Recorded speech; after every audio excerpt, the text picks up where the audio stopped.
So I've got good news, and I've got bad news. Okay, but in all seriousness, it is September 5th, 2022. I almost said 2021. This is the date in the last update video I made that I said I was going to aim to release Bad Influence 4. And for my non-Twitter viewers, this may come as a surprise that I am not releasing the entire 2.5-hour movie right now. But it doesn't come as a surprise to me, because I'm a filmmaker, and filmmaking takes a lot of time, as astute viewers may notice from the now changed year in Cardi B Cinema's bio. I just realized that this fan is going, so if there's fan noise in the beginning of this video, well, there isn't now. So I'm not going to try to be funny or prolong this video any longer than it needs to be, because when I did that in the past, it was just me blowing steam for like 6 or 7 minutes. Really, by now, you know most of the process from other update videos, so there's not a lot much new that I can tell you about how this thing has to be made, because you can just watch the January video and understand it perfectly. Checking my notes here. So the only difference between this update and previous updates of the same caliber is that in this one, I actually kind of have a movie. Everything before was just the pieces of the movie, and me trying to grapple at statistics to show you how it could become a movie if I focused. And so I did focus this summer, and now we have something.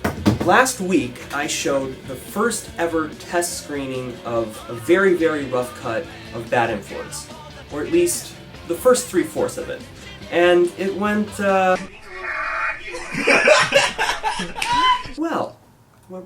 But yes, I'm so excited to say that I was able to screen a rough cut of my movie that's been 4 years in the making by now, so it felt really, really gratifying to watch it with a few friends and just be able to see how it naturally plays out, even in its very rough state. So they got to see it, but you guys don't, and I know that that is pretty hard for, like, you know, the 5 people that actually care.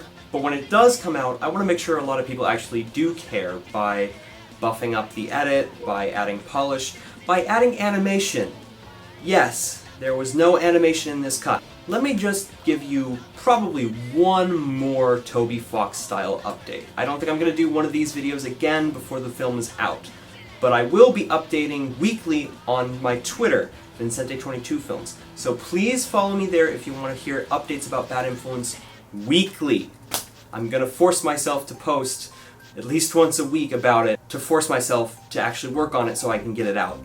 As I said, there's not really much more to talk about that I didn't talk about in the last update video in regards to the process, kind of where we're at with it, what we have to wrangle. A little bit more filming is done, but we're still missing the Crovan's Gate station set pieces. That's kind of a big set in the movie.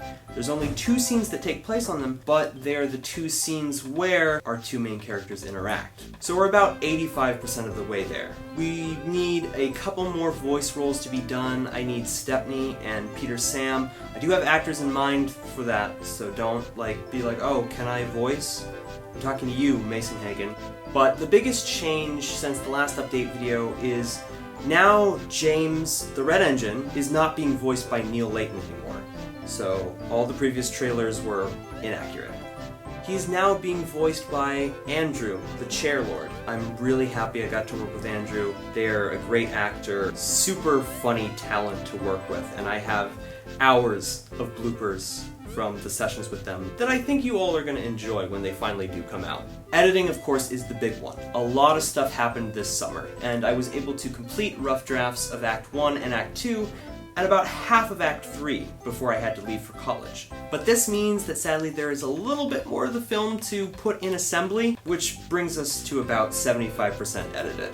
There's about a half hour that I still have to edit. In terms of visual effects, as I said before, some is done, a lot isn't. The fact that a lot of shots will require heavy VFX means that in general the editing process is probably more at about 60%, but I like to say 75% just because we finished so much of the movie. And that movie, I think, is really gonna blow you guys' minds. I know it's just Thomas Wooden Railway trains on a track, we've seen it thousands of times before, but this is really something special, and something different, and something personal. There really is no other piece of fan content like it. Oh yeah, I forgot. I'm coming out with a website for the movie. It's going to be really, really cool. You're going to want to check out everything from it. I'm not releasing it yet because there's certain things that I need to tweak on it, and I want to wait a little bit because I want to know when I'm actually going to release the movie, and if I release the website too early, then it's going to kill hype. But the website and the new trailer are dropping at the same time, probably before the end of the year, probably at the very tail end of the year, and the movie is probably going to come basically around exactly this time next year. I know it's a year delay. It's going to be great. You can sue me. You know, Hakuna Matata.